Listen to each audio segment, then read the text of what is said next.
This is Ember. Hi, Kofi. Seffy, What's up? I'm good. I'm all How are right. you? I'm good. I'm good. Right. Welcome to my show. Smile. I always say for you to smile. I'm smiling. Okay. Thank you for having me. Yeah.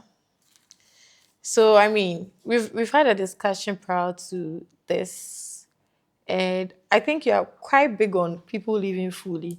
So I felt it's a good topic we can talk about.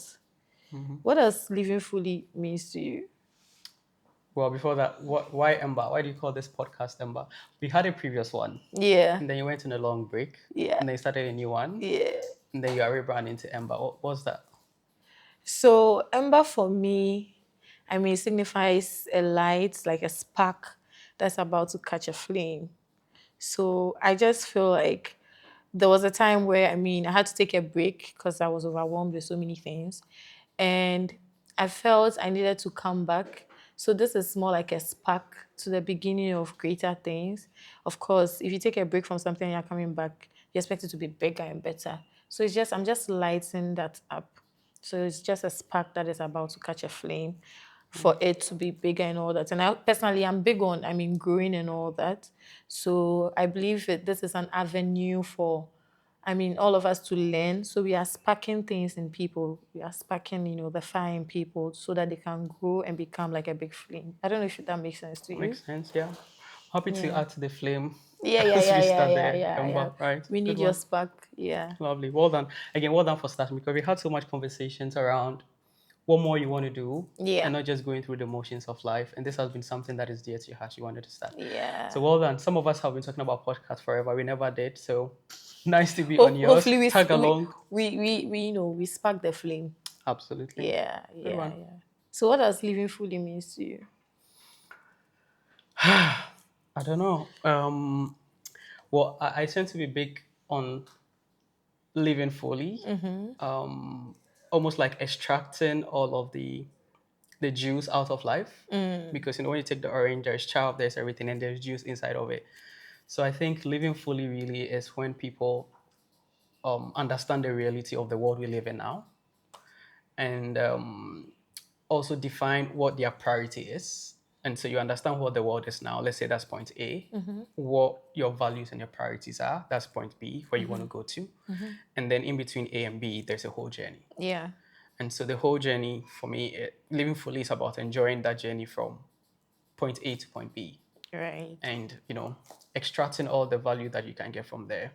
So it's when your understanding of the world meets your values and your priorities, and both of them, the way you live your life is aligned to your understanding of the world and your values and priorities. I think when you do that fully, you are living fully. Right. So it varies for each person. It could, right? Because then what what brings fun to my life or what my juice is might be different from From yours, mine, right? And right. particularly when we understand what our value system is and our priority is, then it could be different for different people. But I think what is the common denominator for everyone is understanding very well the world in which we live. Because if you don't fully understand the world in which we live, your values might be you would be delusional Yeah. in the true sense of the word. So really starting from a very basic understanding of the field of play. Because if Yeah. when you don't know the field of play, where are you playing in? So that's I think is a common denominator. And then what really differentiates it for different people is our values and Personal what our goals. priorities are. Right. Do you think a lot of people are living fully? Uh, I honestly, it's a very difficult question to answer because I'm not about to sit here and judge the whole world. But I don't see that. I don't see a lot of people living fully. Right. Because I think the way the world is, it's very easy to be an NPC, a non-playable character, like in games. There are some characters that you can't play, like you Yeah. can't control them, and there are some characters that you can't control, and there are always more NPCs than there are main characters, right? Yeah. So I think probably there are more people living lives like NPCs than people living life like They they're are the the main main characters of the characters. thing, and sometimes it's not their fault. it's a matter of everything happening together. Do you think it has to do with awareness? I mean, being aware of the fact that there's so much more you could do to live a life that is whole, like wholesome, that people are not really aware of, or it's just, I mean, Well, I think awareness is part, but I think sometimes it's also about being overwhelmed by the things that you can't control. right. Because there's so much things that you can't control. And if you make that the main, if you make that the main, if you make that the main issue, then you would not live a life full. You not live life to the full, right? So I think it's one, like really being overwhelmed by the things you can't control, because there's so much you can't control. And so detaching yourself from, not even detaching, being aware of that, and then focusing your little energy, your little attention, your little Right. intellect on the life that you can't control will help you live fully. Also, like when we talk about living fully, I think most of the time people think the more goals you have, the more you do, the more you travel, the more girls you have, the more money you have, the more cars you have, it signifies a full life. But I think living fully really is about being grounded in purpose, being very grounded in things that aligns to what you think your true passion is, and making sure that the journey from where you are now to where you want to be is it's a nice journey, like you're traveling well. Yeah. And so all the things that you put in, like your energy, being present, engaging fully, observing fully, being really really like deeply grounded in those things that you call priority, will make you live more fully than not. Right. I get where you are coming from, but I'm tempted to believe that a lot of people do not even know the options they have to live a life that is wholesome. That's why I brought the whole awareness thing, because a lot of people tend to believe life is all about, having, I mean, I have a job, I go to my job, I serve God, I do this, that, that, that, and just people don't know there are other aspects of lives that you can even explore. So that's how come I mentioned awareness. But anyways, that leads me to my next question. What do you think hinders people from living a wholesome life? Oh, what hinders people from living a wholesome life? Again, it's giving up control. Like when things are happening all at once in your life, and people really feel like this is it, like this is too much. I can't handle this. What's the purpose of life, etc. That's have a way of limiting how fully you're able to live. Because I think one thing that is constant is pain. We all experience pain. We all Yeah. experience setbacks, but how we perceive the events of our lives have a way of taking out more from it than what it really is. Yeah. We say perception sometimes brings us more pain than reality. Yeah. So yesterday was my very good friend and like three friends, and so two of us decided to give the other person's whose birthday it was a gift, and we were like, the other person was, let's make it all a surprise, and then just surprise. I'm like, no, let's tell her we are giving her something. She should expect something, because the expectation and the anticipation brings as much joy as the gift itself. Yeah. And that is all around perception, right? So I think sometimes the way people perceive things that happen in their life, things that people do to them, takes a lot out of life. Like I always tell you, me, the way I perceive things is things that are really out of my control. I don't put so much emphasis on. And I try to live life in a way that perceiving the outcomes of events do not take too much from my life than I would don't take too much from my life. So I appropriate how much of it I want you to take from my life. Right. So I think perception, how people perceive the event that happens in their life, is takes more from their life than the actual weight of the events, right? And I think also it's also not a standalone. Sometimes your resilience, the environment, the training, the upbringing also have a way of making you put more weight on things that otherwise you shouldn't. Right.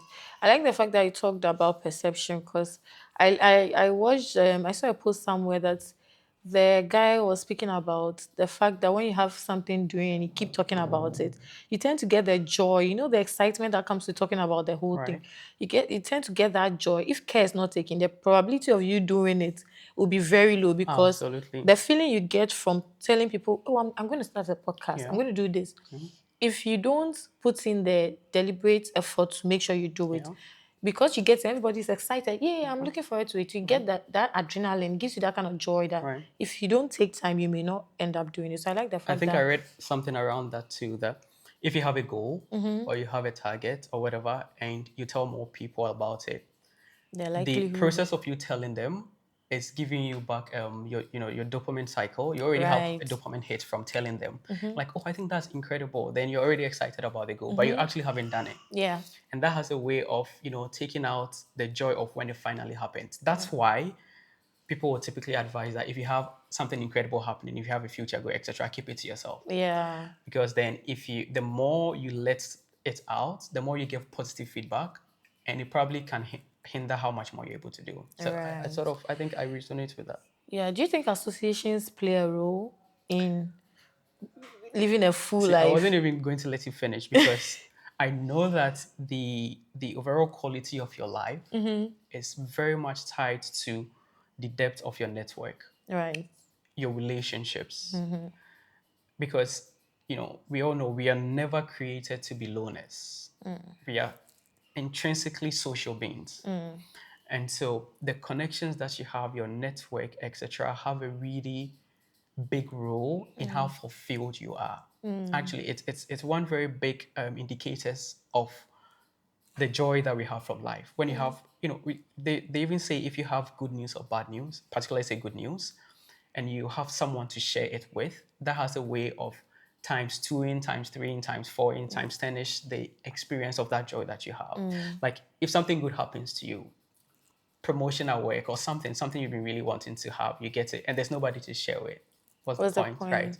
And I think randomly, like for some of us who are single that do not have our person, when something good happens in our lives, you're looking for which of our friends can receive it the best. Like you, sometimes I call you when something good Yeah. happens, because the process of sharing it have a way of amplifying the joy. So Yeah. definitely, like your associations have a way of adding more to your life and making you live more fully, which is why we emphasize so much on building a community, making sure, of course, if you want to be coupled up, like thinking about the relationships that you have, Yeah. etc. I think the good cocktail of decent people around you have a way of bringing more to your life than So not. I asked that because have there been a time in your life where you had to let go of someone, maybe a friend, someone in your circle, because you feel like this person is not helping me to live a life that I want to live, like fully? Yeah. I asked that because I feel like we are, like you said, we are products of our environment and everything, right? So if you have a lot of people around you doing so much with their lives and everything, does it affect you to the extent that you also you see the need to start doing so much with your life, living a life like that you Um, want to? so I'll answer the first one and the second one. I hope I remember. The About Yeah, having the to let second one, go of. letting go of having to let go of people. Yes, I think 100% to live a full life, you have to let go of people, and more intentionally, like more structured. You have to do life audits, right? And I do typically tell people that you don't need to have like a specific time where you sit to say, "This is what I'm going to do. This is my life audit." Like before you sleep on the bed, you have like 3 minutes to just think about some things and see what you're going to change. You are doing a life audit right there. So back to the point, yes, there are people you have to let go. There was a time in my life where, of course, I had to intentionally expand my social circle to let more people in. And it was fun when you get to meet people, novelty, a lot of novelty. But very quickly, I think I read somewhere that they said the average cost of a friendship is $250 per month. Your Oh, friendships cost you money, wow. literally. Then but I got to a point where some people in your network will be taking more, like the value exchange is not balanced, and you see that you are pouring so much into them and um, not necessarily getting that much back, In but it's more return. around pouring so much into them in a way that it becomes exhausting. So Yeah. you have to let them go. It's nothing about them. It's just that this friendship is not serving you as Right. much and it's taking too much from your life, like your time, your energy, etc. So you have to let it go. And I had this conversation with a friend. How do you do that? Sometimes you have to keep that friendship latent. Like start to disengage, not talk as much, not Right. engage as much. And over a period of time, right, everything that you don't put effort in burns out, Dice. right? So Yeah. you let it go. And there are some other times that you really have to say, hi, I think we've had an incredible run. But this But is in this next it. phase of my life, I don't think you fit in. I think that's really harsh. But sometimes we have to do that. It's not easy to do. Let's be Not honest. easy. It's not really easy for you to go. Yeah, I mean, most of us tend to go with letting it die slowly on its own. absolutely. But I mean, I get where you are coming from. Yep. That's just to wrap up. What are some of the things you think people can do to live a full life, or to live life Right. fully? There's this training that I went through at work, etc., that really helped amplify the value of being present. Right. And there are three different touch points. The first one is what takes out a lot of value from people's life, a lot that limit how full people live are two things. The first one is regret, so that is living in the past. And then the other one is anxiety, living too much in the future. Right. And the best gift we have is the present. Yeah. And so I think one of the things that we can do to make sure we are living more fully is engaging fully and immersing in the act of now. And that really means where your feet are is where you are, is where you Yeah. presently are. So fully engage in that. So enjoy the process. Absolutely. Now, that can be a challenge for people Yeah. whose value and whose ways of life are misaligned from where they want to be. Yeah. Because you want to be an example, you want to be what, a doctor or you want to be a pastor, but you are constantly, let's say, in the club. Now, you Yeah. can't be present there because where you are at the moment is disconnected from where you want to be. So Yeah. that's going to be hard. Yeah. So when we talk about presence, it's also got a lot to do with your value system. Now, if your value system is aligned, then where you are is where you're supposed to be, and that's what you're supposed to enjoy. I think that's one thing that people can do to bring a lot of joy in their lives. The next one is, and again, that's really, really something that I embody a lot, is finding joy in the ordinary.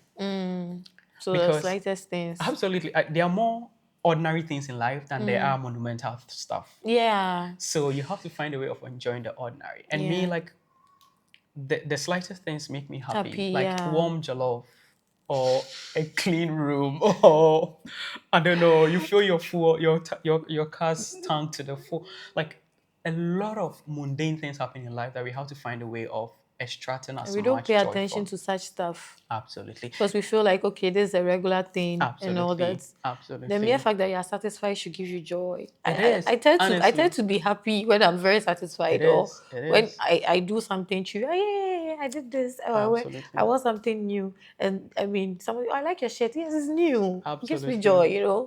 That's it because I mean, let's face it, there are a lot of mundane things in life than there are Yeah. monumental We stuff. just So have to be, very intentional about identifying, the things that gives us joy, right, and try to make, the best of every situation absolutely, around be us. present and really enjoy the mundane things. And again, Right. this is like a whole conversation for another day. How to be present and how to enjoy the mundane things, right? Because some people brains are not wired to To find be excitement in the exactly, mundane. exactly. So there is a whole process of rewiring your brains and the whole using different provocations, using different techniques to get your mind to get excited, because the way our brains are, it's an incredible pattern recognition machines. Yeah.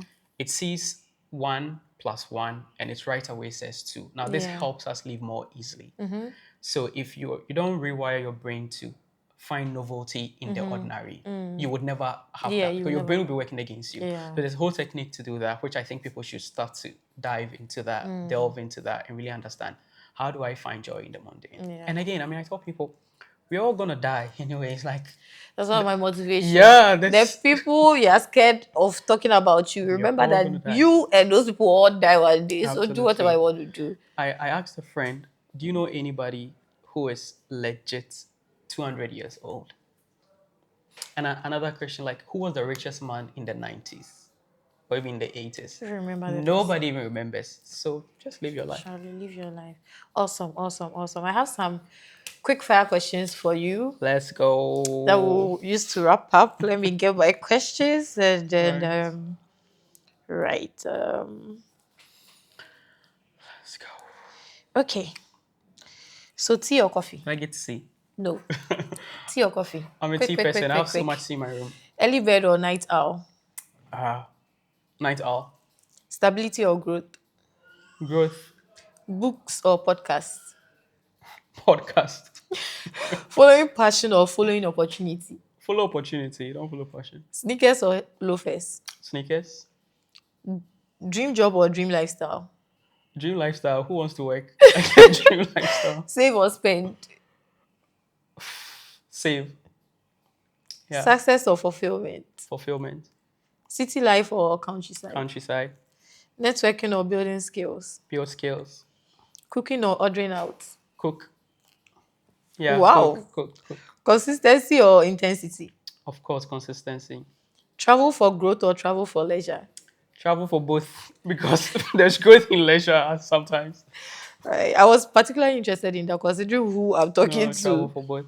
Okay, abundance mindset or minimalistic living? Abundance mindset. Yeah. Awesome, awesome, awesome. Kofi, it's been a nice time Good one. having you. Thank you Nice so having you. much. Guys, like Seffy is an incredible person. Don't let her scream too much. Go subscribe, like, share, and every other thing that the social media people tell you to do. Just go do it.